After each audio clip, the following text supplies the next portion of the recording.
Adding visualizations from the visualization marketplace is an easy and straightforward process. In the analyzer, scroll down to External Component and select Add from Market.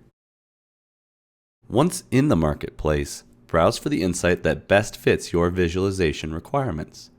Note that these visualizations are third-party add-ons and are not official components of the product. As such, we encourage you to test the visualizations to verify their behavior. Let's select the tree diagram and install it. Now, when returning to the insight types, the tree diagram is now an option in the external component listing. Go ahead and select the visualization. Let's see it in action. In this case, we might want to leverage the tree diagram to view a sample breakdown in government spending.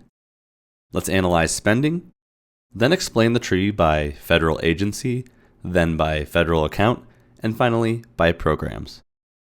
Now in the tree chart, you can use the plus sign to the right of the tree leaves to expand the spending breakdowns by agency, by account, and by program.